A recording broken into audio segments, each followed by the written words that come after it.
On March 1st, in the battle for the village of Poplavy, I was wounded in my left arm. The wound, however, was not serious, but the commander of the medical company, Lieutenant Ivan Nestorenko, insisted that I be evacuated. I was lying in the Army Field Hospital, which was not far from the front line.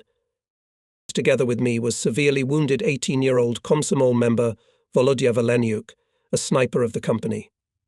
Only in 1985, at the Victory Parade, we met in Moscow. Volodya was a second group invalid. He fought for a year, managed to destroy 18 fascists. The Third Shock Army approached the Velikaya River, but the spring thaw began, and the troops went on the defense. At the end of April, my arm healed, and I was discharged from the hospital. Without difficulty, I found the headquarters of the 150th, located in a dense coniferous forest. The division was in the second echelon of the army. It received a large replenishment and was staffed. But I did not get into the 756th Regiment. I proved that I had every right to return to my unit, but the Chief of Staff of the division was adamant. I was sent to the 469th Rifle Regiment as Deputy Commander of the 2nd Rifle Battalion to the famous Major Ivan Vasilievich Koltunov. Combat met me without much enthusiasm, examined me from head to toe, and said something inaudible, like MDAAA. The end of April and the beginning of May passed in work built the second echelon of defence. Tens of thousands of cubic meters of earth were thrown over. We dug up to 80 kilometers of trenches and passages. They built bunkers and dugouts. Fighters became real builders and officers foremen. Company commanders until late at night made calculations for the required amount of construction materials, tools, made drawings of dugouts and bunkers, and in the morning before the start of work, gathered at the commander's office. Ivan Vasilievich silently, carefully, as the head of the construction trust, considered the drawings, schemes, and applications. Some approved immediately and handed to the company with the words, "Good, go to work." On others, he made corrections, poked a pencil into the paper and said to the company, "Well, what is it you have? What does it look like? Go redo it and show me in 30 minutes." Major Koltunov had exceptional endurance and patience. He did not shout at his subordinates, did not bang his fist on the table, and calmly, in a businesslike manner, he made the commanders of all degrees, as he himself put it, move their brains. In the first days of my stay in the battalion, we looked at each other and somehow imperceptibly became friends. In free moments, the commander often said, "Here is the end of the war. I will go somewhere in the forest and do bees. It's quiet there, and what air." Running ahead, I will say that after the war, the commander served in the army for a long time. In 1950, with the rank of colonel, went into the reserve and, indeed, engaged in beekeeping. He graduated from the Agricultural Institute, entered graduate school, became a candidate of sciences. How much willpower this man had, how much hard work. He could not sit idle, always planned something, went, checked, demanded and taught. In the evening of May 12th, the entire battalion command was summoned to the regimental headquarters. Colonel Nikolai Nikolaevich Bolshy was preoccupied. He greeted by hand with Koltunov, with the Chief of Staff Captain Ivan Vasilievich Kuznetsov, Deputy Battalion Commander for Political Part Captain Nikolai Gonchenko. Then he came up to me, squeezed my hand, and somehow shook it down with a tug. I almost sat down from the intolerable pain, but I held on. The colonel looked first at me, then turned to Major Koltunov. "Well, how is your deputy, not liquid?" This question made me sweat on my forehead. I wanted to answer that liquidity is checked in battle, not in this way, but I kept silent. Soon to the regimental headquarters came Gazik. Out of the car came out the head of the political department of the division, Colonel Nikolai Efimovich Voronin, whom we often saw both on the front line and in the camp among the soldiers. He enjoyed great authority and respect. He came up to me with a smile, asked me if the last wound was bothering me, how I was getting accustomed to my new position. Unpleasant question of the regiment commander disappeared by itself, and I felt that I was in my family. With Voronin came an unfamiliar colonel, and he spoke first. So this battalion, Bolinin, you will have this battalion to conduct a demonstration exercise? Yes, Comrade Division Commander. So that's how he is, our new commander of the 150th Division. I'm starting to compare him with Yakovlev. The first impression of Shatilov Vasily Mitrofanovich formed an unimportant, spoke in a deaf voice, somehow in the nose, and most importantly, what immediately caught my eye, he was more talking than listening. As you can see, self-confident Ganchenko whispered to me, or overly savvy or bad before the battalion command of the division, and the regiment set a difficult and responsible task tonight to move into the forest, which is 1 kilometer east of the height of 211.0, and in the morning to begin combat training. By May 17th, it was necessary to prepare for the demonstration exercise for the commanders of the division and regiments of the 3rd Shock Army. From the headquarters of the regiment left late in the evening. On the way the commander reasoned. No, you just imagine that will come division commanders and regimental commanders from the entire army and will learn from us how to attack a well-prepared enemy defense. And that's not all. At the exercises will be the commander of the army, Lieutenant General Yushkevich, and the front commander himself, Army General Yeryomenko. And Yeryomenko's temper is cool. In advance, under the personal leadership of Colonel Shatilov's Sapper Battalion Division, created at height 211.0, strongly fortified stronghold enemy. They dug 3 lines of trenches, built 12 bunkers, and on the back slopes 6 spacious dugouts. In front of the front edge, put in 3 rows of wire fence, everywhere placed targets. For 4 days there was a hard training. Attack followed attack. 20 to 30 times a day, Major Kolchanov returned the company to the original line, and everything began again. Gymnasiums on the soldiers and commanders were wet, in the boots squelched water. The morning of May 17th came. Before dawn the battalion took the initial positions for the offensive. Colonel Bolinin arrived and ordered Major Koltunov. With the 4th Company will go into the attack Captain Neustroyev, with the 5th Chief of Staff Captain Kuznetsov, with the 6th Deputy for the political part of Captain Ganchenko. Artillery and mortar fire will control the Deputy Commander of the regiment, Lieutenant Colonel Alexeyev, together with the Chief of Artillery Regiment Captain Zakharov. This decision of the regiment commander was not to Ivan Vasilievich's liking. He began to object to prove why it is not necessary to replace company commander's deputy commander. Bolinin boiled up. What are you, Koltunov? Do not fulfill my order. I'm removing you from your post. Remember that the battle is controlled by Alexeyev. I, with Ganchenko and Kuznetsov, had nothing left but to go to the companies. 500 meters behind the initial positions at 10 o'clock, gathered generals, colonels, lieutenant colonels. I, as commander of the 4th Company, called Lieutenant Colonel Alexeyev. The front commander has arrived. In 5 minutes we start. Watch personally for a series of red rockets, the signal of attack. I don't know what happened there, in our rear, what the generals were talking about. What I do know is that the 2nd Battalion acted in the exercises as in a real battle. When we captured the 3rd trench and went in pursuit of the retreating enemy, all the soldiers and commanders were wet. We were sweating in hail. We advanced 3 kilometers deep into the enemy defense and received the order abort. During the night we slept like dead men. In the morning the command of the division and regiment came to the battalion. Colonel Shatilov and Chief of the Political Department Voronin conducted a review of the exercise. We received an excellent assessment. The personnel on behalf of the front commander announced a commendation. We were asked to compile lists of soldiers to award hand watches, which Army General Eremenko issued to those who distinguished themselves. The construction of the 2nd line of defence along the eastern bank of the Velikaya River was finished, and the battalion, being in the divisional rear, had a chance to breathe.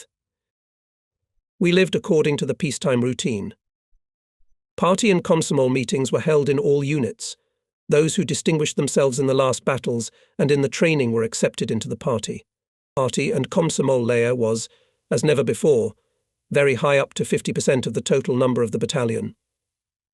One thing was upsetting: the absence of Major Koltunov in the battalion. Colonel Bolinin, as I later learned, had settled some old scores with Ivan Vasilievich. But the command and the political department of the division did not approve the submission of the regiment commander, and, to our joy, the battalion commander soon returned to his post. June 20th, the battalion command, along with the commanders of companies and special units, were called to the front line. It was to pass 15 kilometers. We passed the Goat Ford, a tributary of the Velikaya River. It was shallow, only knee-deep, obviously, that's why it got such a funny name, Goat. Between the hills and heights, through the gullies overgrown with slender birches, where some little birds sang, we came to the edge of the forest between two lakes. On the edge of the forest were our trenches. They were occupied by units of the first echelon. The lakes were connected with each other by a channel. The width of the channel reached 50, the depth in some places more than 2 meters. A serious water obstacle. Steep slopes of height 228.4 started from the western shore of the channel not further than 5-6 meters away. The height was covered with sparse shrubbery. Somewhere on it stood century-old pine trees mutilated by the war, without tops. In the first trench, at the observation post of Vasily Innokentyevich Davidov's battalion, we were met by the regimental commander and the chief of staff, Lieutenant Colonel Utkin. Bolinin looked at his watch. Yes, there's nothing to say on time. I'm trying to improve, Comrade Colonel, replied Major Koltunov. Utkin and Captain Davidov, standing next to him, laughed. But no, to business. Interrupted them regimental commander. Captain Fyodor Alexeyevich Arnkin and his commanders came up. Appeared commanders of supporting and attached artillery and tank units. Colonel Bolinin very competently, in a commanding manner, introduced the situation. He was a real military man. Except that he was a bit rude, and not always fair. Height 228.4, or, as it was nicknamed by the soldiers, Zaozanaja, the enemy occupies for 2 months. From it our location is viewed for 8 to 9 kilometers, in some places up to 12. With the mastery of Zaozana, we deprive the enemy of an important stronghold. We will have the opportunity to enter the battle of large tank and mechanized forces, that is, go to the tactical space. Behind the height of the terrain is only slightly hilly, but mostly flat, and will allow the full use of all the combat equipment. Bolinin paused. But to master the height is not easy. On the slopes facing us there are, as you can see, trenches. Behind the reverse slopes, according to our intelligence, strong dugouts in 5 or 6 rows. They are connected with the trenches blocked by 2 trenches with communication lines. The height is defended by units of the 15th SS Division. On the western slopes of Zaozana, a division of mortars. The defenders are supported by 2 art divisions of 150mm guns. Fascists, covered by the channel and strong defences, feel calm. According to the observations of aerial reconnaissance found that the fascists during the day behind the height of the free rest, even sunbathe. True, at night all the trenches and machine gun points are occupied by troops. During the day remain observers and machine gunners on duty. The colonel again silent, then says with the arrangement, "Therefore we will not attack at 7 or 8 o'clock, as usual, but at 10. Intelligence has established precisely that the Nazis from 9 to 10 breakfast. After breakfast they have a smoke break. So let's give them a light." He looked at the commander of the Katyusha division. Everyone laughed. The height Zaozanaya seemed not so terrible. We received a combat order, the 2nd Battalion of Major Koltunov, with a company of T-34 tanks, supported by an artillery division, and a division of Katyusha, is advancing in the first echelon with the task to seize the height and gain a foothold on its western slopes. Battalions Davidov and Ionkin to be in the trenches of the initial position and be ready to develop the success of the first echelon of the regiment. Before dawn on June 22nd, companies silently, with the strictest camouflage, took their places. Behind the channel towered Zaozanaya. The sun rose. It was quiet, so quiet that we could hear birds fluttering in the bushes. It's getting warm, even hot. The hands of the clock are slowly approaching 10. And then it starts. Katyusha shells flew to the heights like red-hot charcoal. The cannons roared. Mortars slammed. Zaozanaya was covered with smoke and dust. In about 10 minutes, German artillery hit our trenches. The earth and, it seems, even the sky rocked and groaned. The fascists put a fixed barrage on the channel. The mines were laid one by one in an even ribbon. Now how to pass through the wall of red-hot metal, through the channel, how to climb up the steep slopes of Zayuzana and reach the trenches. But it had happened before. It has. And we've been through it. We'll pass it now. From the regiment's command centre, a series of green rockets, the signal of attack for the motherland. Following the company, which was led by Grigory Sergeyevich Reshetniak, a senior lieutenant familiar to me from the field hospital, the battalion rushed forward. I, along with the combatant, is at the NP and monitor the companies. Ivan Vasilievich takes the telephone receiver, not shouting as someone at this moment, but slowly, softly, but with force squeezed not from the chest, but from the heart. 710 5th, Ogoni on Object Chataya. He hangs up the phone and immediately turns to the representative of the tankers. Po Ra-A, Ganche Enko to the 5th, Niostro EV to the 4th. Before jumping out of the trenches, I took a quick glance through binoculars and ran the distance of 1.5 kilometers from one lake to another. I saw Grisha Reshetniak, waving his pistol, running down the slope of Zayuzanaya to the first trench, not more than 100 meters away. Behind him, in a few steps, the liquid chain of his company. On the left flank, the 6th Company, having overcome the channel, climbing the slope. The 5th lay down on the other bank. It is clear why the commander sent there the deputy on the political part of Ganchenko he will raise, no need to doubt.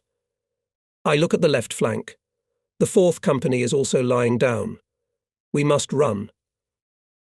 I didn't notice how I swam across the channel and reached the shore. Company Commander Captain Romashov is badly wounded. Straining my voice, I commanded. Rotar, follow me.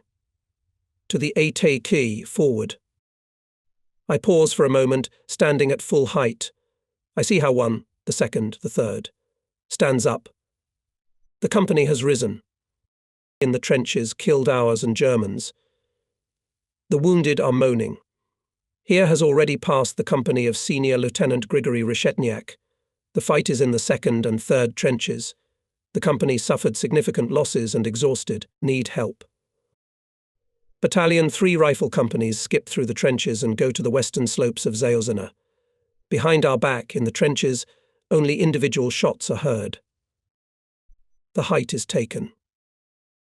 But on the channel, and the entire eastern slope of the Germans are mortar fire, and every minute it intensifies, thicken. In the air showed Messers. Moved the battalion headquarters. Kolchinov is already nearby in some trench on the western slope of the height. As before the attack, focused and collected, he commands impressively and imperiously. Liaison men, liaison with the companies. Another minute later follows the command. Dig in. Now will be followed by a counterattack. They dug trenches, pulled communications, dragged guns to direct fire, set up tanks for firing from the spot. Mortars were shooting the western foot of the height. In case of an attack, they were preparing a fixed barrage. Bolinin introduced Davidov's battalion into the battle. He took positions to our left. German planes bombed our near-rear areas of firing positions of artillery. By lunchtime, after a short but intense artillery preparation, the Nazis launched a counterattack. From Zayuzana we had a good view. The west was viewed for 10 kilometers. We could see how the German tanks, I counted up to 30 of them, turned on a wide front and moved to the height. Behind the tanks, about 2 kilometers from us, was infantry. You could see it as if on the palm of your hand. Our artillery and mortars opened fire. The enemy chain was covered with smoke. Before evening, Hitlerites again made an attack, but it had no success. The night of June 23rd passed quietly. People rested a little. Battalion Arnkin made up the second echelon of the regiment and was in the German trenches on the eastern slopes of Zayuzanaya. According to the regimental commander's plan, it could be used as a reserve to strike in the event of an enemy breakthrough. Major Kolchinov took under the battalion headquarters German dugout, roomy and sturdy. Above the head 6 rolls of thick pine logs. However, the dugout had one significant disadvantage: the door looked to the west, towards the enemy, and German bullets could fly into it.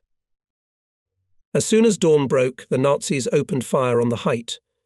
The shells and mines were laying down tightly. There was a continuous roll of thunder. Everything howled, and Zaoznaya seemed to sway.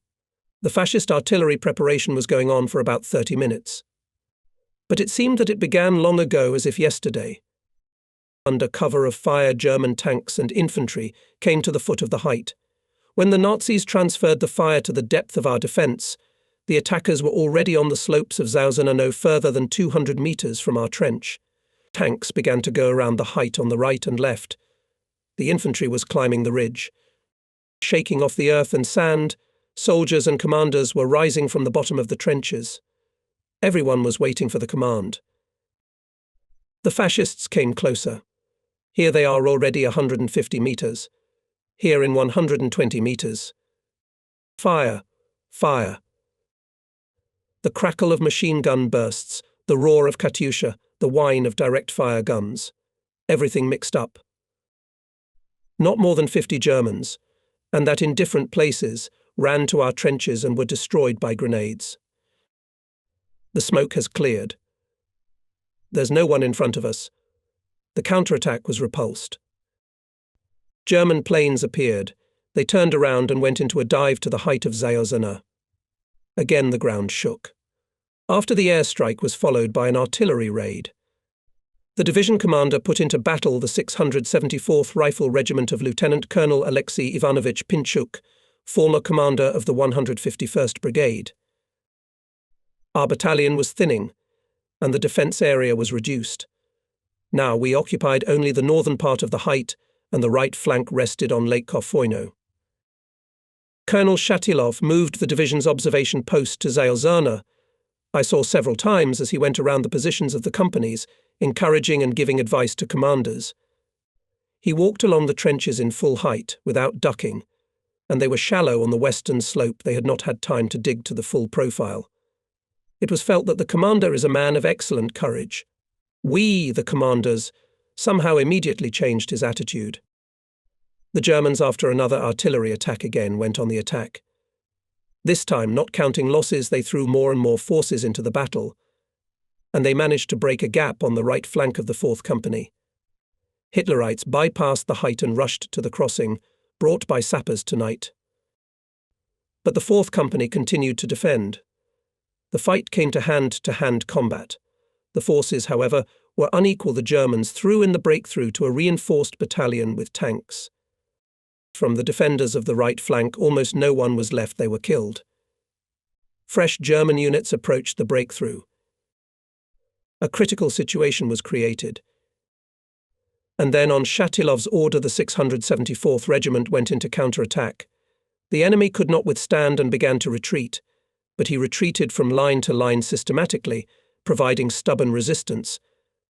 It took another push, another pressure, at least a small one, to turn the enemy into flight. This was perfectly understood by Major Koltunov. He promptly jumped out of the trench and led the battalion to the flank of the retreating enemy. The blow was unexpected. The fascists, throwing machine guns, leaving the guns, ran. Fascist losses for June 22nd and 23 were thousands of killed and wounded, but we lost a lot. Before dawn we were brought breakfast. The companies were replenished with ammunition. In our headquarters dugout were put 3 boxes of rockets, 100 pieces in each, and a bucket of gasoline, which served instead of kerosene for lighting. In front of the entrance to the dugout was a wide, collapsed from the fire trench. To make it half narrower, they made it with coils of telephone cable. Koltunov ordered gasoline and boxes with rockets to put also in the passage. We wanted to have breakfast, as on the right flank again machine guns rumbled, machine guns crackled. Combat sent me to find out the situation. No sooner had I run to the company than the shooting stopped. Acting commander of the 4th Company, Junior Sergeant Nikolai Stepanovich Solovnikov, reported. The Germans showed up, but hid. How many? 5 men. I returned to the headquarters. We started to have breakfast. It was quite quiet, and suddenly a shell burst in the passage in front of the dugout door. No one was hit by the shrapnel, but telephone coils, rockets, gasoline were thrown into the dugout by the blast wave. The gasoline burst into flames, rockets from the boxes spilled out and began to burst, and there were 300 of them. The telephone cable, doused with gasoline, caught fire. At first we couldn't understand what happened. It was like a dream. It was impossible to jump out of the dugout. There were no windows, only one door, and in it flames were raging, rockets were bursting. I was blinded and lost consciousness. In the medical center, I found out the commander and Captain Ganchenko were badly burned. My orderly Mitya Kashutin had both hands amputated. I also suffered a lot. My face and hands were burned. I could not see anything. I thought I was blinded. Only a month later, when the crust began to come off, a narrow slit was formed in my right eye, through which a murky light leaked out. I was glad about that. I was lying in the hospital in the town of Ostashkov, which in the summer of the 44th year had already become a deep rear. German aviation did not bomb us. The fascists did not care about our rear. The front was cracking at all seams. Soviet troops were approaching the state border. Every day the radio transmitted joyful news. A large group was surrounded. An important railroad junction was taken. The city was liberated. In one of the orders I heard to declare gratitude and assign the name Idritskaya, 150th Rifle Division.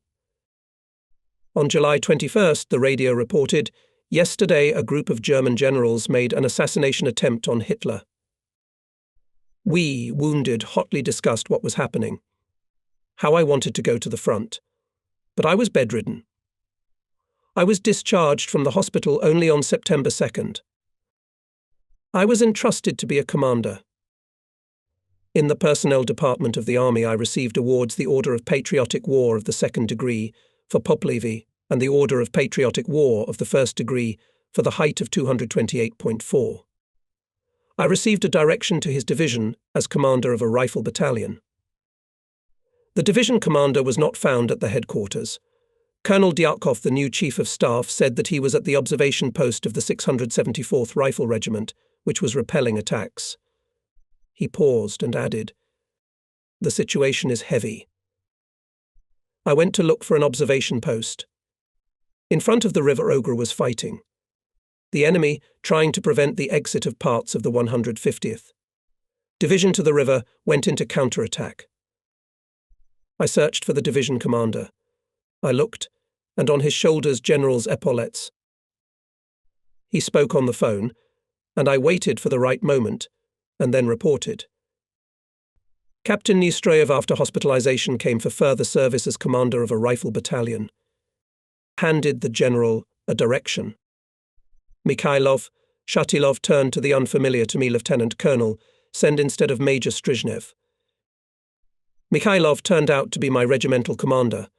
Although there was a battle and ahead, on the hills, spreading smoke, Lieutenant Colonel briefly introduced me to the situation. It is necessary to hold the line at all costs. The commander had just been wounded there, and, it seems, badly in the stomach. Go, he finished, and looked at me. I had not had time to move away even 100 meters, as the NP was covered with artillery fire. Lieutenant Colonel Mikhailov was wounded. At the battalion observation post, with binoculars in his hands in the trench, stood Captain Pronin, my deputy.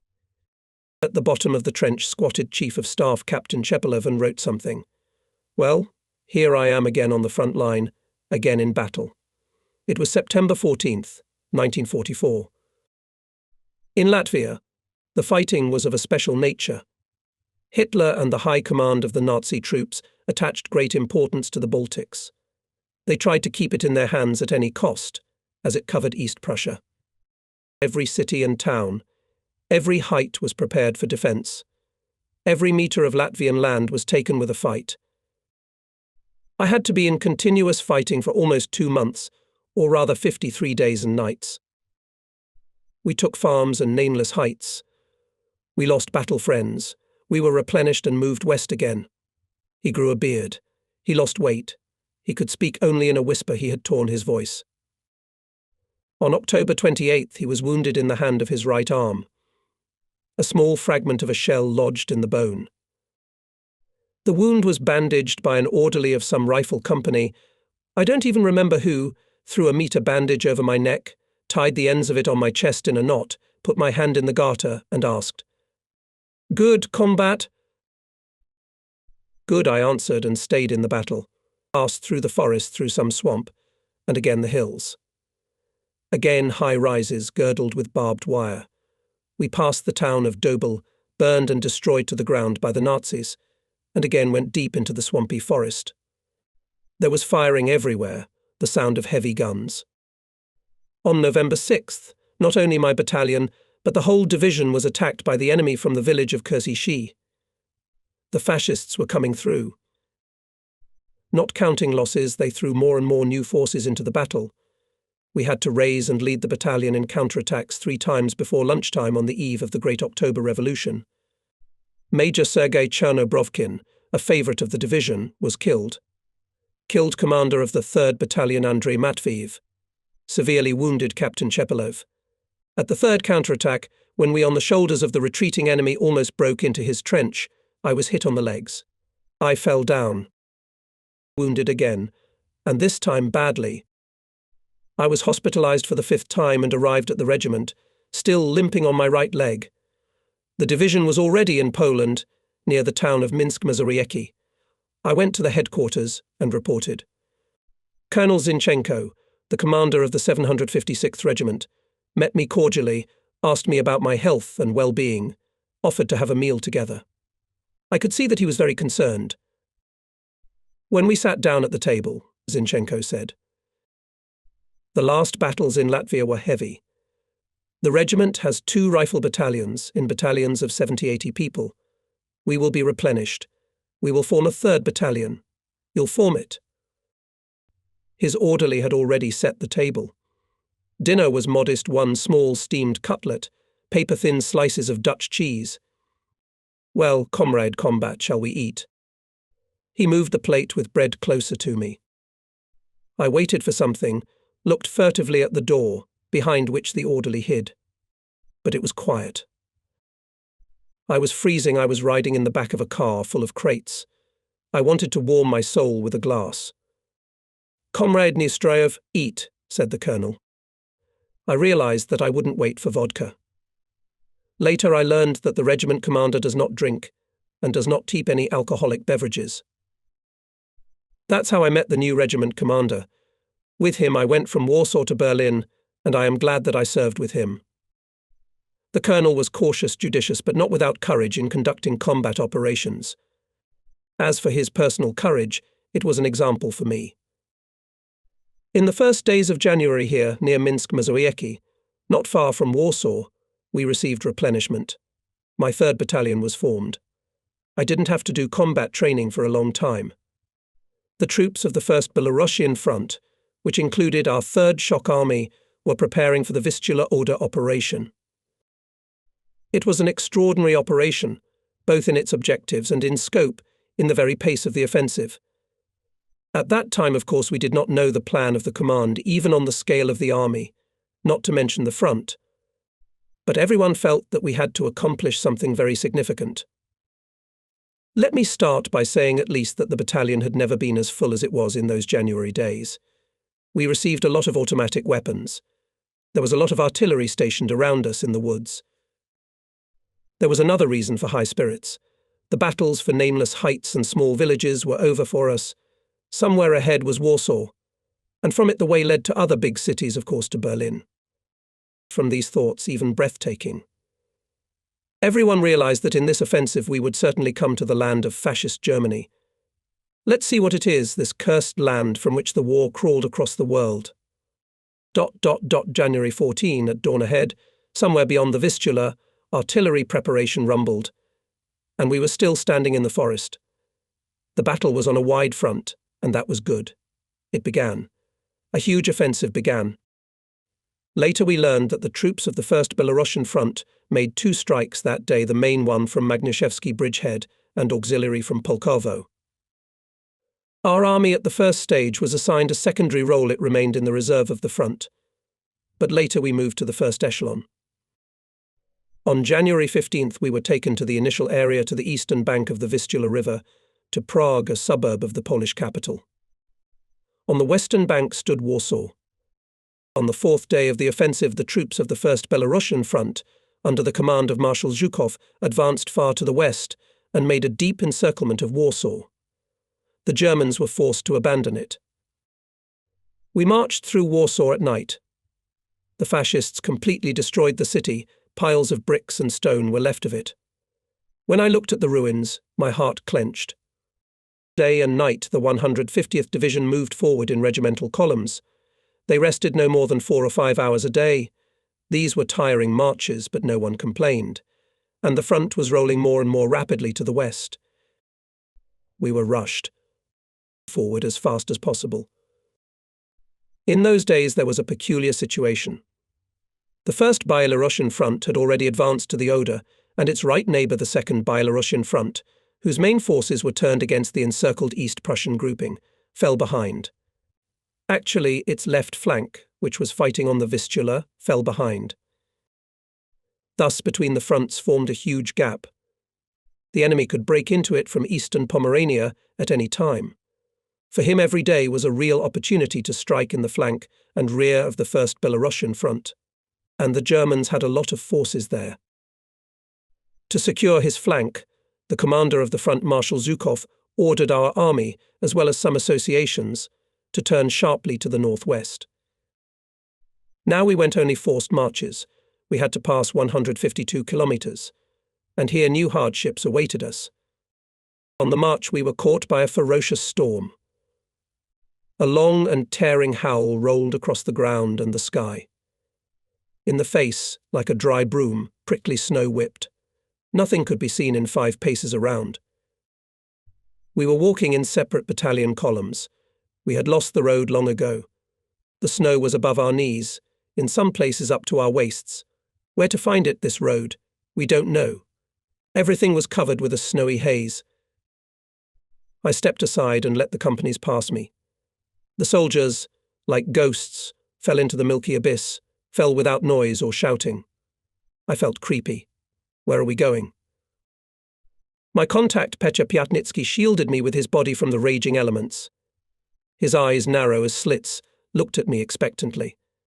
I felt that he wanted to help me in some way. But how? At any moment, Petya could take off his overcoat, cover me, and stay in a shirt. I knew that, but what was needed now was something else. I threw off my overcoat and handed it to Pyatnitsky. Cover it. I'll look at the map. He didn't hear. There was howling and whistling all around. I pulled him to me and shouted in his ear, "Cover me with a tent. Cover me with a tent." Finally he understood. I crouched under the tent, staring at the tablet. But what could it tell me? There are no landmarks around. I'm freezing. My teeth are chattering. I wave my hand to Pyatnitsky. Let's go. Yes, of course, let's go. Why look at a map now? When you do not know where you are, the map will not help. Now run. Catch up with the head of the column. But nothing. At least we'll warm up. The column stops. People fall down. Many fall asleep at once. The snow covers them from above. Why did Captain Yaranov, my new deputy in formation, stop the battalion? The road. The road combat. I understood rather than heard the words. I stomped my foot firmly. There was indeed a road. It stretched across our movement, was deserted and dead. Not a trace, not a soul. Which way to go? Right or left? It doesn't matter, we have to go. And then we'll get somewhere. I sent forward Pyatnitsky with 2 machine gunners and ordered to raise the battalion. Let's move. Strictly stick to the road. It is swept with snowdrifts, like waves, and it is easy to lose our way. Not more than an hour passed. I was about to take a break, as Pyatnitsky came out of the snow cloud. There are some houses ahead. I could hear dogs barking. Probably sheep dogs. I left the machine gunners by the road. If anything, they'll come running. My thoughts overtake one another. Maybe there's a German outpost? Or a line of defence? Machinally by habit, I give the order to Guselikov, his company goes head. 8th Company to turn around and take the defence. Chief of Staff, along with Pyatnitsky and a group of soldiers sent to the huts. Immediately call the commanders of units, and while waiting for them, shelter from the wind behind a high snowdrift. My thoughts are not cheerful. Suddenly the Germans, maybe even with tanks. And Zinchenko is good. Several times deployed radio silent. But what's the regiment commander got to do with it? I myself led the battalion to hell knows where. Comrade Combat, the commander of the 7th Company, Captain Kuksin, showed up on your orders. Taut, slender, fresh, as if there was no heavy march, Kuksin's report took me out of my thoughts. I looked up. The company officer was standing at attention. Sit next to him. There is to sit next to me. Even in such an environment, Captain Kuksin, as a military man, was impeccable. Pankratov came. This tiredly raised his hand to his cap and simply said, Pankratov. In the company everything is normal. When all the commanders gathered, I set the task. The battalion took a circular defence. By that time the snowstorm began to subside. In the distance, where the Chief of Staff left with the soldiers, the roofs of houses began to loom. The languid minutes of waiting dragged on. Gusev returned cheerful and lively. Here, combat and the end of torment. There is a village. The Germans left it. The village is intact. Fatigue was removed as if it never existed, and the soldiers' mood changed at once. I was walking along the column and heard a joking conversation. How well entrenched in the snow we could sit in the defence, but no, leave the defence and go somewhere. I've been at the front for almost 3 years, and how many defensive fortifications I built. I have fewer hairs on my head. Well, Semyon, they answered him, if you count on your head, then you have not built these fortifications much. That's right. He has as much hair on his head as a woman on her knee. A friendly laughter sounds. Why are you laughing? Says the petty officer angrily. You would have measured another 50 kilometers across the virgin land, you would probably stop laughing. Don't make noise, petty officer. Measure us even 100 kilometers. You've got something to scare us with. On the 2nd day by evening the whole regiment gathered in one of the settlements. In the blizzard our battalion, though deviated from its direction, but not much, about 7 kilometers. We followed the compass strictly to the west, and the west is an unmistakable landmark. The headquarters of the regiment was located on the outskirts, in an ancient castle. Battalions were located in peasant huts, covered with straw. That day Zinchenko gathered all the commanders of battalions and special units to review the march. I walked up the wide marble steps of the rich panoramic castle and thought, here it is, capitalism without embellishments. Here luxury, in the hut's poverty. The floors in the corridor were parquet, burning with fire. Expensive, elaborate chandeliers hung from the ceiling in the long corridor, and in the peasant hut's dirt floors, through the blinded windows barely penetrates the light. Most of them have cattle here, in the hut. Kostyrkin and Bove were the first to report. Battalion's convoys came still not completely. Batteries of 45mm guns bogged down 15 kilometers away. A lot of horses fell. The 2nd day there is no forage. People are sitting on dry rations, but it is running out. In general, the situation was difficult. And not only in our regiment. Things were no better in many other units. We have travelled a long way, torn away from their bases. In addition, a lot of difficulties brought us winter, snowy and harsh. The roads were covered with snow. We often walked on virgin land. In February, the offensive was suspended. More than 40 years have passed since then. Many people to this day vividly remember that time. They talk and discuss various details. Some are trying to revise the Vistula Oder operation, saying that in February 1945 it was necessary to capture Berlin and thus end the war. I am a small commander. It is not for me to judge the operation on the whole scale. But I know that in February 1945 our rear was lagging behind, and we lacked a lot of things.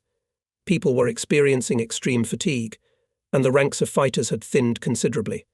The troops needed rest. After heavy crossings, the Polish land was left behind. We crossed the old pre-war Polish-German border. We received an order to take the defence front to the north. The 756th Regiment was stationed in the area of the small town of Fletow. To the southwest, in Schneidermahl, there was fighting. Although the fortress with encircled German troops remained in our deep rear, the Nazis continued to resist. They rejected Soviet offers to lay down arms. On February 14th, the enemy at the cost of huge losses broke through the encirclement ring and moved strictly to the north in eastern Pomerania, where a large group of Nazi troops was concentrated. Hitler planned to use it for a flank attack on the troops of the First Belarusian Front, standing on the Oder. Colonel Zinchenko set the task the 3rd Battalion immediately on the alert to move to the height of 69.5, through which passes the road from Schneidermahl to Pomerania, take the defence and delay the enemy's advance until the approach of the main forces of the regiment. The battalion settled the road in time and entrenched on the height. The Nazis had not yet appeared. I checked the battalion defence area for the 10th time. Everything seemed to be fine. In the afternoon, an enemy column appeared. It not even went, but wandered disorganized without reconnaissance. I decided to let it get closer, 500, 400, 300 meters. I give the command. Fire. Machine guns and automatic rifles mowed down the head of the column. Captain Morgan's mortars and Captain Wolfson's guns hit the tail. Everything stirred. The enemy first lay down. Then, under our fire, losing hundreds of dead, began to deploy in a chain. The Hitlerites built the combat order deeply echeloned.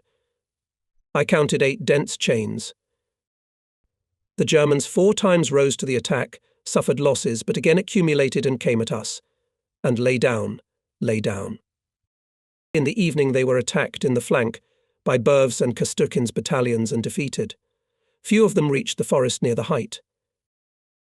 I looked at the field where the battle had just been fought and thought, this, Fritz, is not 41st or 42nd year for you. This is 1945. The battalion lost up to 20 men. The enemy up to 800. In addition, about 500 Hitlerites we took prisoner. For the liquidation of the breakthrough Schneidermahl group, the soldiers and commanders were awarded orders and medals. I was awarded the Order of Alexander Nevsky. In February, the general situation was as follows. The troops of the 1st Belarusian and 1st Ukrainian fronts penetrated deeply into the enemy's defence, reached the boundary of the Oder and Mies rivers, but from eastern Pomerania our troops were still threatened by a strong group of Nazi troops. On March 1st, our troops went on the offensive in Pomerania to eliminate the threat from the north. The spring of 1945 was unusual for us. We met it on German soil. In those days the weather was warm but gloomy. The grey cover of low-hanging clouds obscured the March sun. It was often drizzling fine rain. For the 6th day, the 150th Idrits Rifle Division, under the command of General V.M. Shatilov, pursued the retreating enemy in eastern Pomerania. On wide highways the Nazis were rolling back to the north. And finally the 756th Infantry Regiment came to Kamen, a stronghold of the enemy defence, which we managed to break through from the start. Hitlerites hastily left the streets and quarters of this small town to force the Bay of Stettin and go to its western shore. Our battalion stormed the southeastern outskirts of Kamen. The enemy's withdrawal here was covered by machine gunners who were hiding in the cemetery and in the grove. They were firing heavily. On my order, mortars of Captain Mikhail Morgan and machine gunners of Senior Lieutenant Nikolai Samsonov quickly opened fire and silenced the enemy fire points. Meanwhile, the soldiers of the rifle companies by short runs reached the cemetery and broke into the street leading to the centre of the city. Parts of the division entered Kamen. The arrival of Soviet troops in the town caused panic among the locals. 2 or 3 families at a time, they climbed into one apartment, closed the shutters and waited in fear to see what would happen next. Our regiment took several hundred Hitler's soldiers, a lot of military equipment, wagons, including about 30 vehicles with ammunition and food. Gradually, the firing quieted down. Our battalion was taken out to the second echelon of the regiment. But the enemy was still in the vicinity. My battalion chief of staff, Senior Lieutenant Gusev, and I were observing from the attic of a dilapidated house. Gusev did not have a thorough military training, but he had frontline experience and always helped me well in a difficult moment. He knew topography quite well, carefully practiced maps and other staff documents. Before us opened a picture of disorderly retreat of the enemy. Defeated enemy regiments fled in panic, abandoning tanks, guns, wagons. The fascists tried to get across the bay using barges, boats, but shells of our artillery caught up with them, and many overloaded vessels went down. Many enemy soldiers who had no time to flee were pinned down by Soviet soldiers and forced to lay down their arms. Having cleared Kamin from Hitlerites, our division took the defence on the coast of Szczeciński Bay. After hot, exhausting battles and big passages, there came a respite. The gloomy, monotonous days dragged on. In overcast weather, there was rarely a gap in the clouds, a patch of blue sky. A dense, milky fog hung over the bay, and then it was as if a huge cluster of white, fluffy, absorbent cotton descended on the water. On the shore, scattered far apart, stood tile-roofed houses and barns. Against the general gloomy background, they looked unfriendly. The soldiers of our battalion were placed in hastily equipped trenches, in some places covered with poles, scraps of boards, covered with a thin layer of damp earth. Water penetrated through the ceiling and got behind the collars of the soldiers. In the days of calm, each of them began to remember their relatives and Russian towns and villages dear to their hearts more often. Guys, in our Bryansk region, spring is probably also in full swing. The streams murmur. The sparrows chirp more cheerfully, said Petya Pyatnitsky, raising the collar of his overcoat to shelter from the rain, and his gaze was directed into the distance. Evdokia, my wife, writes that the village is already preparing for sowing. The seeds are there, but there are not enough workers. Where will they come from?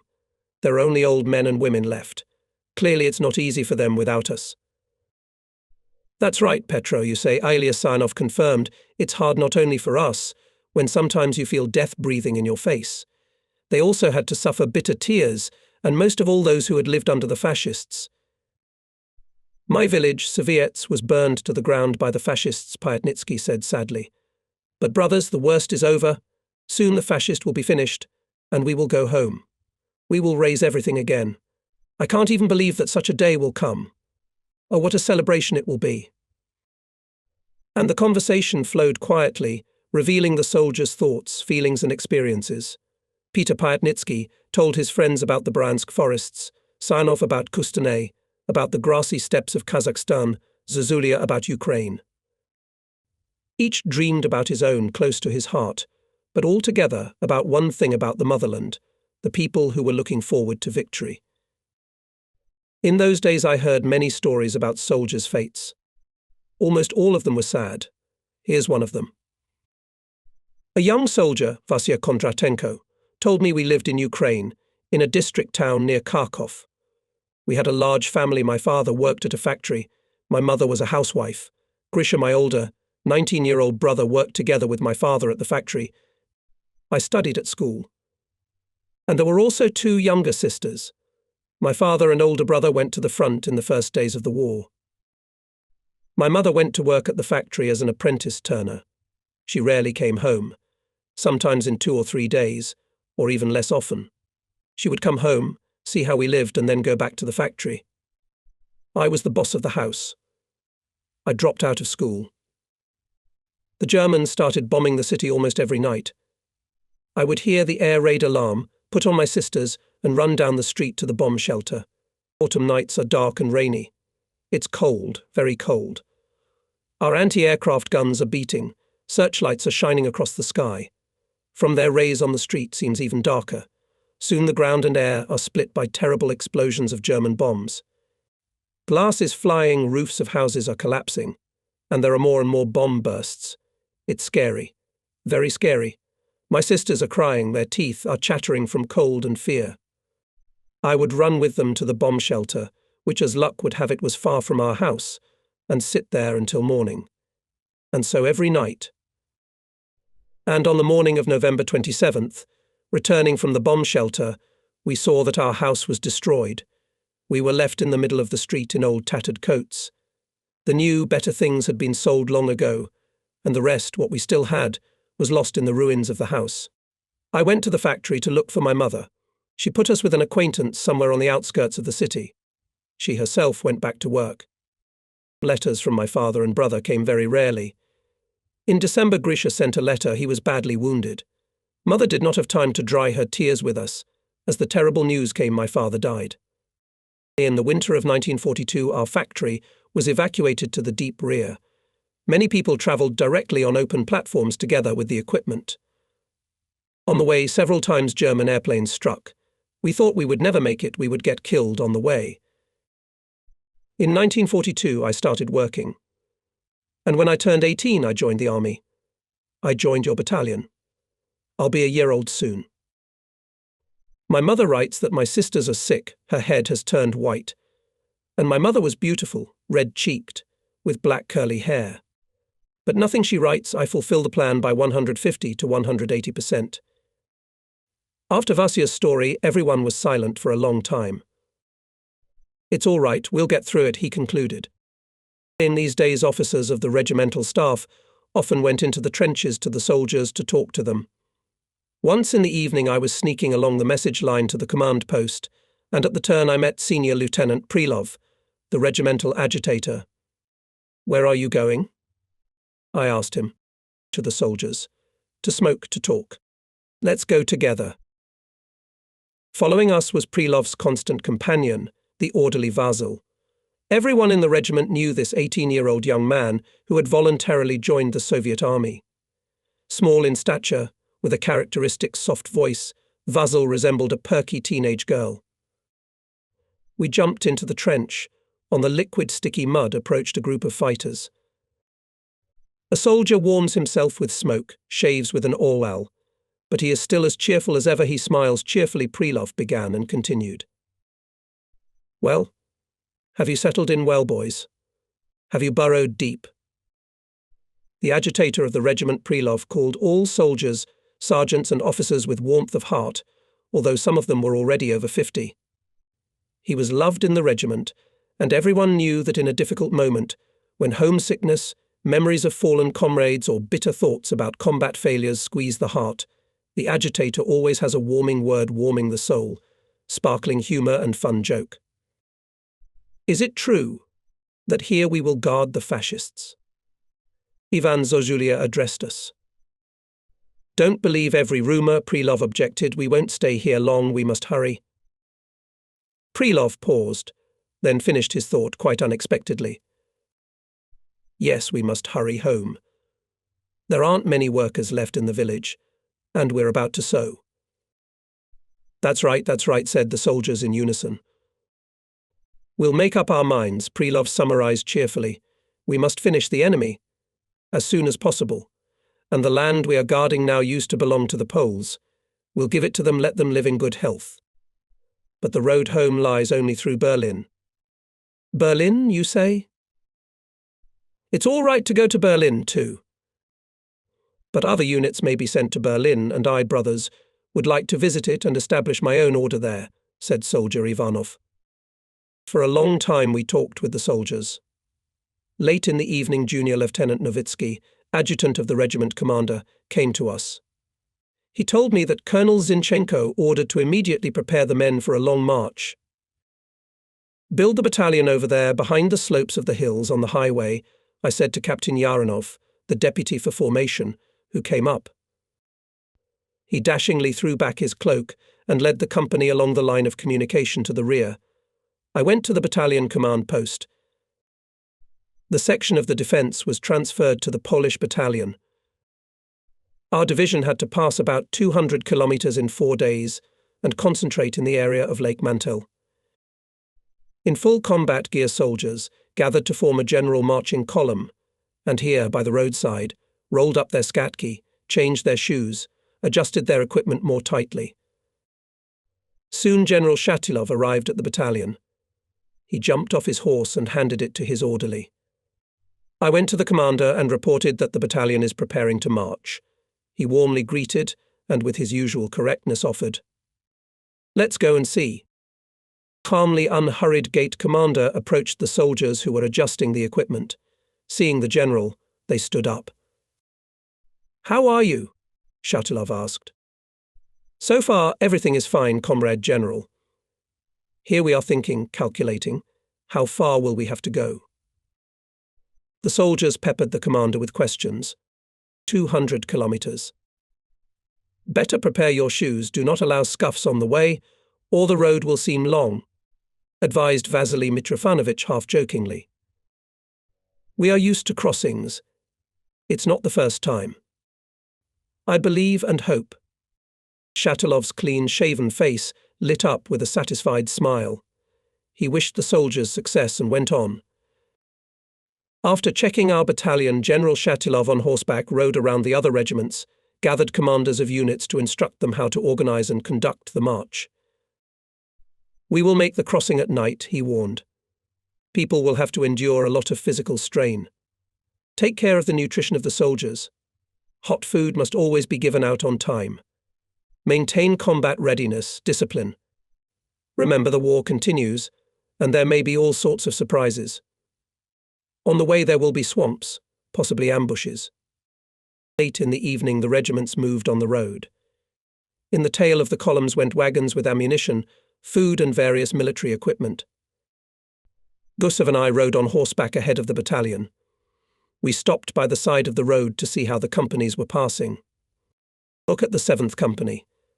Although it is difficult, but the soldiers are walking as if on parade, I say Gusev. Ahead of the company confident gate went Captain Kuksin, by nature hot, fiery, not lacking excessive arrogance. Then came the 8th led by Captain Guselnikov. Heavy in appearance, he stepped firmly, and when he got up to us, on his broad cheekbone face reflected a cheerful smile, as if saying nothing, we'll get there. Guselnikov is a crystal honest, soulful man. He is one of those who, without fear of trouble, bravely tells the truth in the eye, does not tolerate falsity and injustice. There goes the 9th Mortar. And finally passes by us Machine Gun Company. Its commander, Senior Lieutenant Samsonov, winked slyly at the right flanker, and together they belted out a song, Roads, Dust and Fog. We first met Nikolai Samsonov near Warsaw. He came to our battalion from the hospital after a heavy wound received in the battles for the liberation of Latvia. Samsonov was a civil engineer from Sverdlovsk. I immediately liked him for his kindness, sincerity, affection for his native Urals. Under the cover of night the units were moving along a slightly hilly plain. Along the roadsides, stretched slender rows of fruit and ornamental trees. Refugees were often seen, some travelling in cars, carts and bicycles, others on foot. The human stream moved westward and eastward. Large wagons loaded with boxes, chests, feather beds, and other household goods carried entire families. Not so long ago they lived in the deep rear, far from the hot war, and now the war came to their homes, and people abandoned their homes and fled in fear along the roads. One morning during a halt the soldiers ate hot porridge from cauldrons. Nearby there was a farm with up to 100 cows. They had probably not been milked for 2 or 3 days. Each cow's udders were swollen. They were mooing loudly. "No, I can't stand it any longer," said Private Filipov, a man of advanced years, a villager accustomed to order on the farm. And his usually good-natured face took on a determined expression. "I'm going to milk." "And in what a cap," sneered the young soldier. On the ground. The young soldiers began to tease and drop witticisms, and the older ones, yesterday's collective farmers, went together with Filipov. I looked after them and thought the soldier's heart longed for peaceful labour. The command sounded, and the regiments moved forward again through the unfamiliar land, passing vast forests and frequent German villages with monotonous stone houses. The march was orderly. It was the clear, cloudless morning of the 4th day of our march. In front of us lay the fields, and in the distance, on the left, stretched out the calm surface of a large lake. A little away from the road we could see a hillock. This was our destination. Even from afar we noticed at the edge of the grove several Willis and a dozen horsemen. Corps headquarters, I thought. The assumption was justified.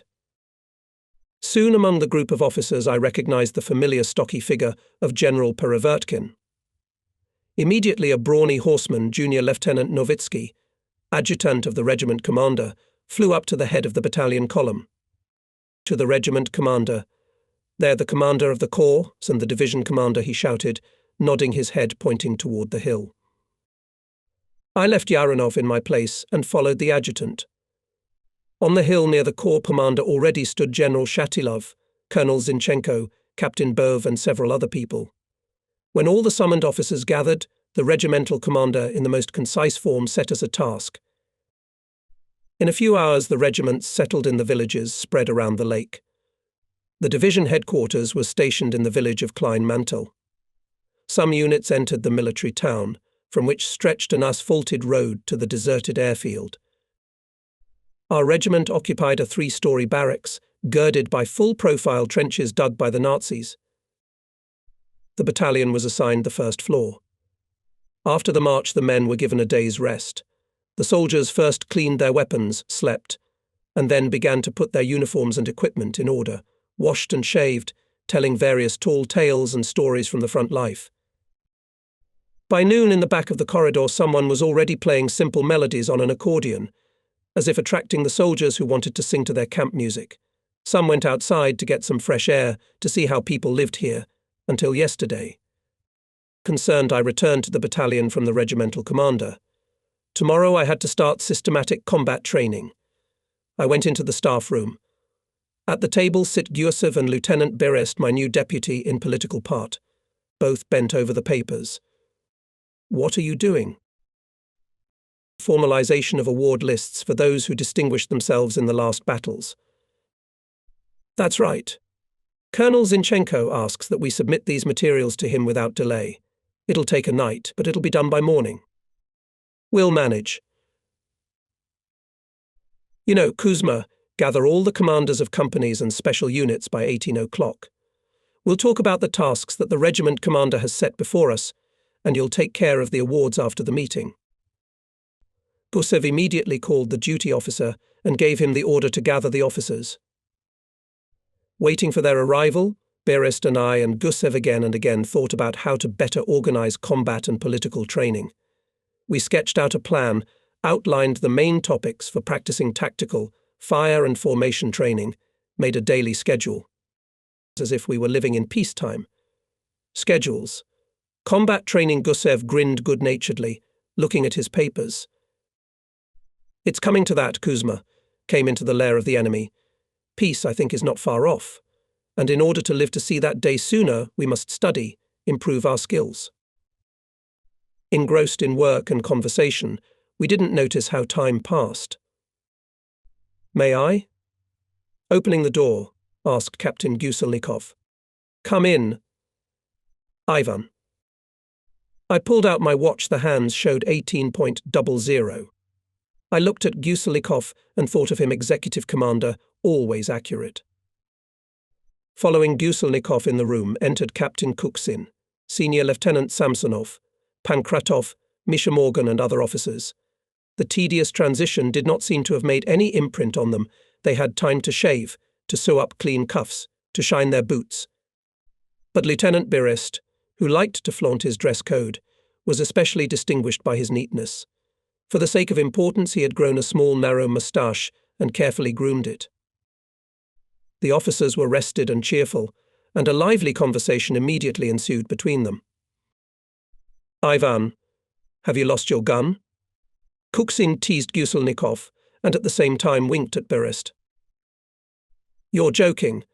When I meet a fascist face-to-face, my gun is better than any gun," parries Guselnikov. The pistol TT, which he got somewhere, was the envy of officers who had nagans, and Guselnikov, like a child, was proud of it and did not miss an opportunity to tell once again about the story at Schneidermole. There he and his soldiers, repulsing the onslaught of the enemy, shot all the ammunition, and the Nazis pressed on. The captain instantly changed the clip and killed a German officer, who pounced on him from behind the turn of the trench. Since then, Guselnikov never parted with his pistol. Guselnikov was about to give some details, but I had to stop him. You'll tell me later, but now let's get down to business. In the room established silence. Commanders took out notebooks, pencils, and prepared to listen. I gave them detailed instructions of the regimental commander. First of all, companies and batteries were required to staff up to the regular staff and achieve cohesion of units.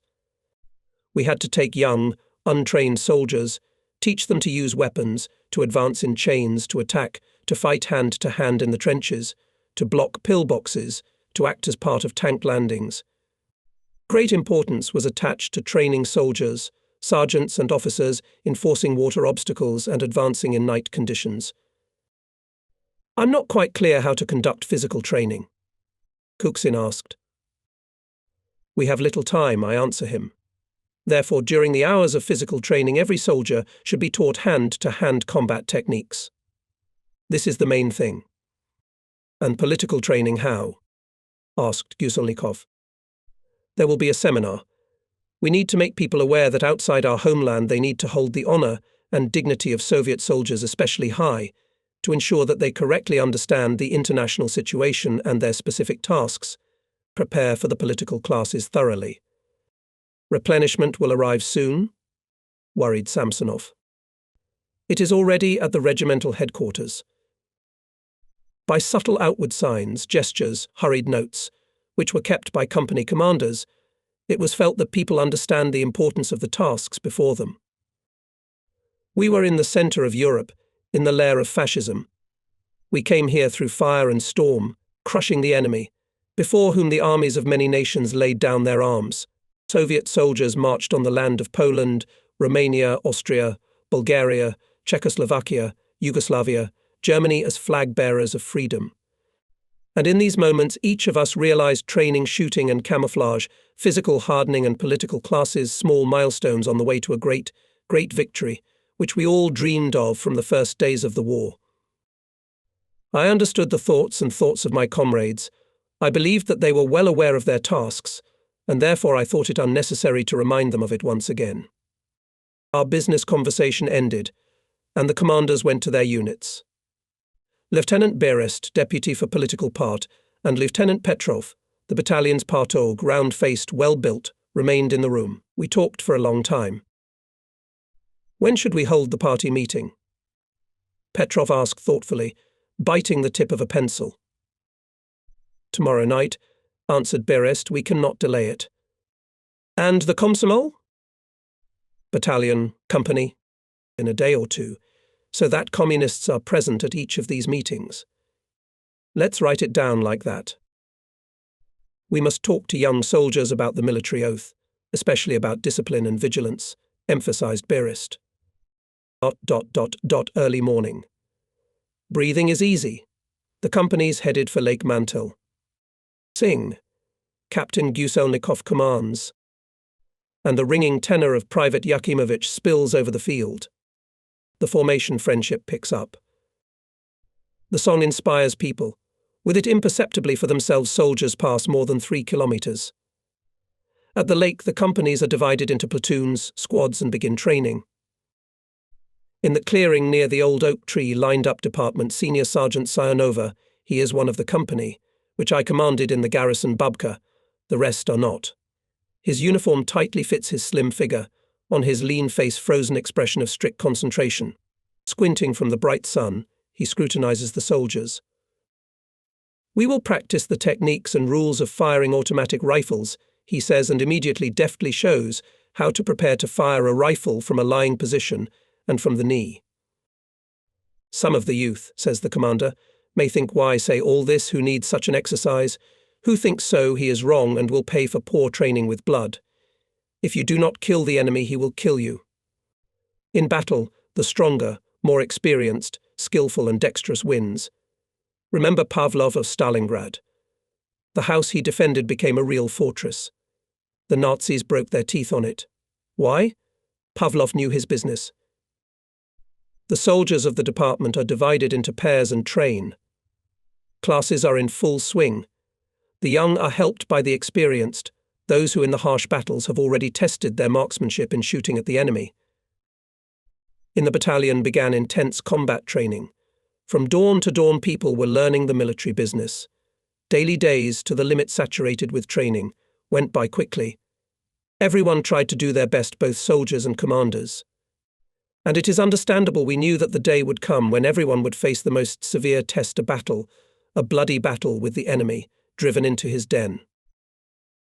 Soon the commander of the regiment set us a task to prepare for a tactical exercise with overcoming a water obstacle with live firing. To reinforce the battalion was assigned an artillery and mortar battery. The latter was commanded by Lieutenant Minakov, my fellow Uralian, a brave and determined officer. He was proud of his military specialty and considered the 120mm mortar a powerful weapon.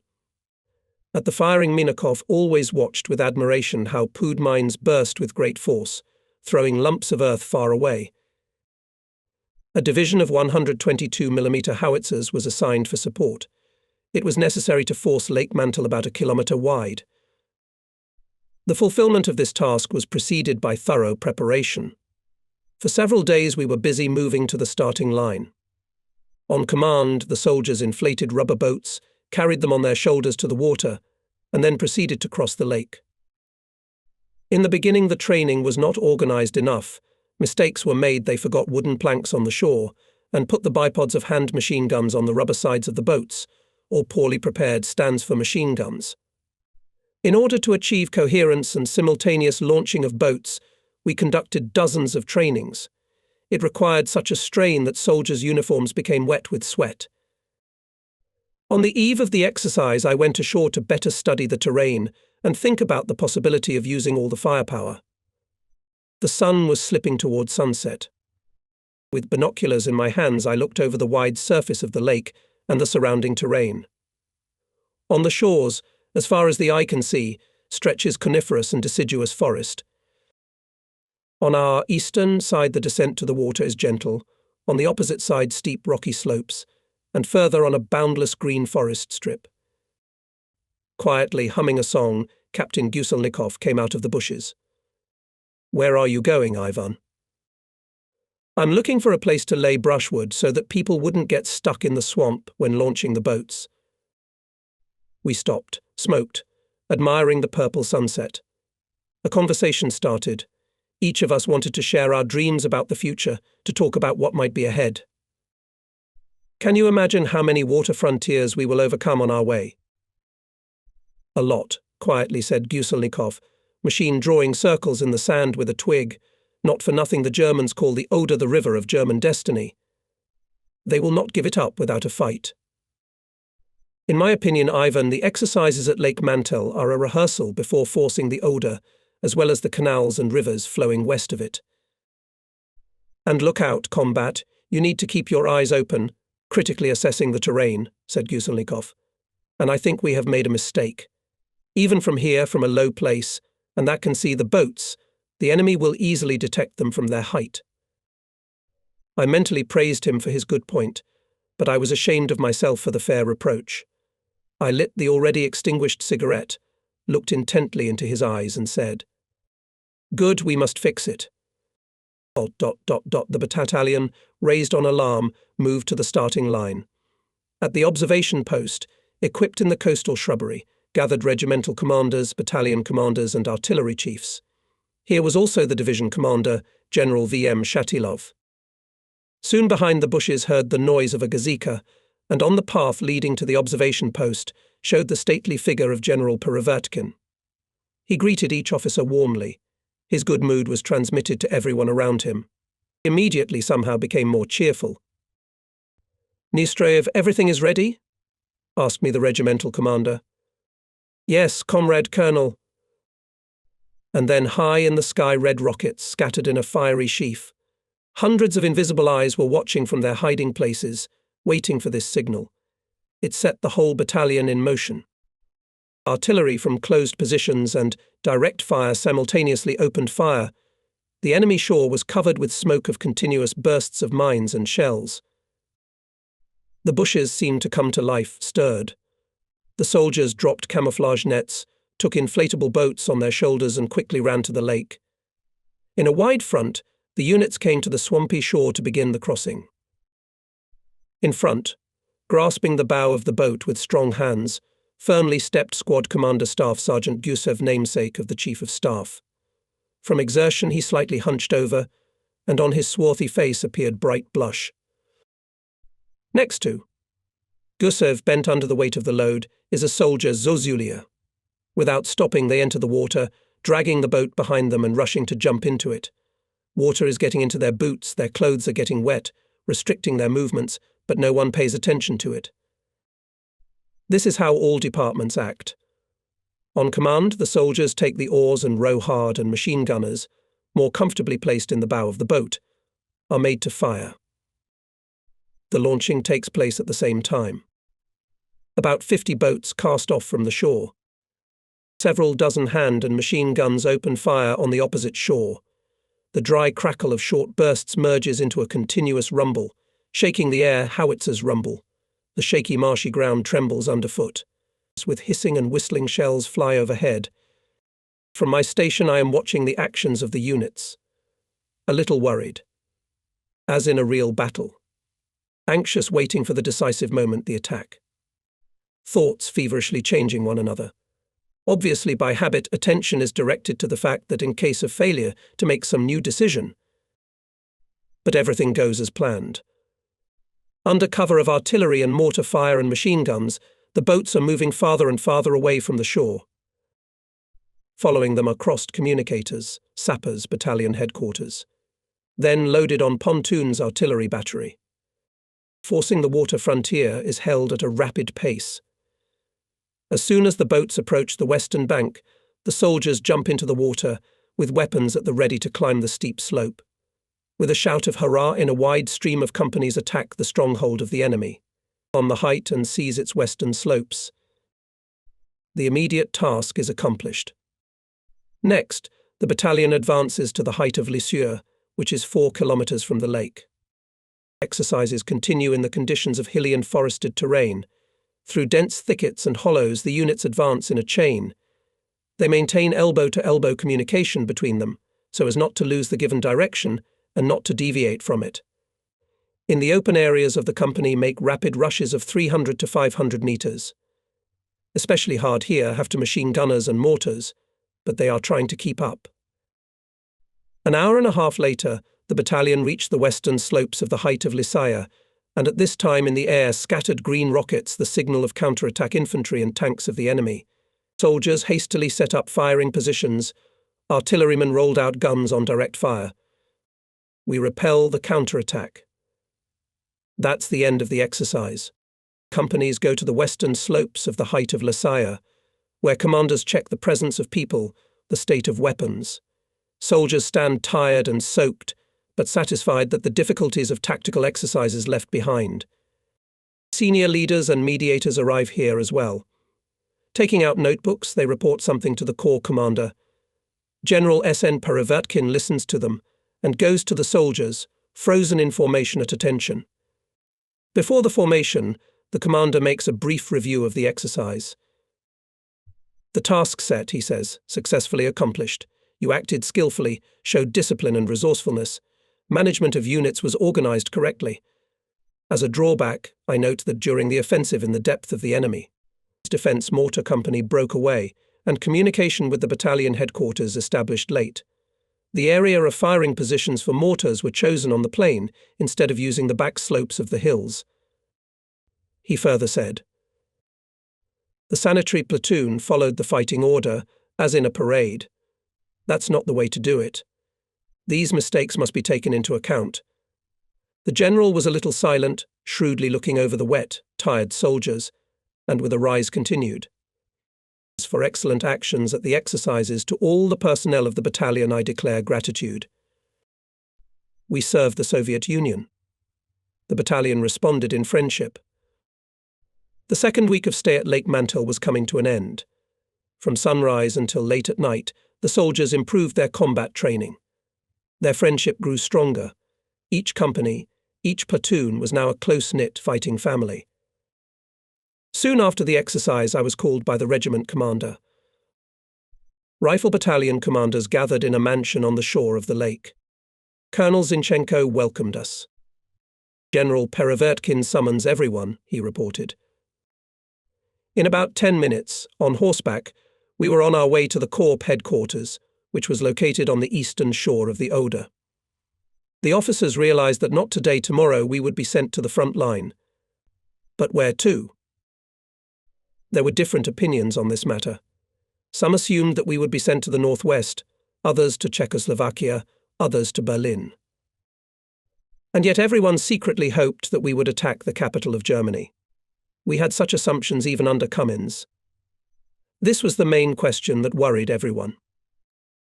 The meeting was held in a dilapidated building. Here were present generals, officers of the 79th Rifle Corps, including battalion commanders. We were warned that everything that would be discussed was a special secret. General Perevertkin spoke before us. He announced the order of the Supreme Commander-in-Chief about the offensive on Berlin. Going to the map, the Corps Commander-in-General outlined the system of defense of German troops in the Berlin direction. Then he demanded that the commanders once again check the readiness of units to act in accordance with the plan of the upcoming offensive. Leaving the Corps headquarters, each of us experienced both joy and anxiety. Our troops stood on the threshold of a new battle. The Soviet army was preparing for a decisive offensive. The troops of the Byelorussian fronts had already concentrated on the banks of the Oder, and the main forces of the First Ukrainian Front on the Neisse. Tens of thousands of guns were pulled up.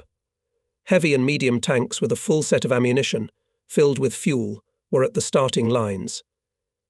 Thousands of airplanes, camouflaged, ready from the air to support the offensive of ground units, stood at the front airfields.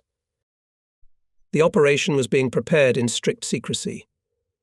After the meeting, the battalion for another 24 hours engaged in combat training. On April 12, 1945, we left Lake Mantel. In the evening, General Shatilov conducted a review of the division's units and subdivisions. Then he gathered regimental commanders and set the task to go to the Oder area. There our units arrived on time and stood for a day in 5 kilometers from the river. April 13th, General Shatilov, together with the commanders of regiments and battalions of the 150th Infantry Division, conducted reconnaissance. Officers got acquainted with the enemy's defense system and the location of its firepower, studied the terrain, the designated areas of the offensive, clarified the delimitation lines, established the order of interaction. It was necessary to think over, to provide everything down to the smallest detail. Under the cover of darkness, regiments and battalions crossed to the west bank of the river and prepared for the offensive. This is when the crucial moment came. We were to attack in the main direction.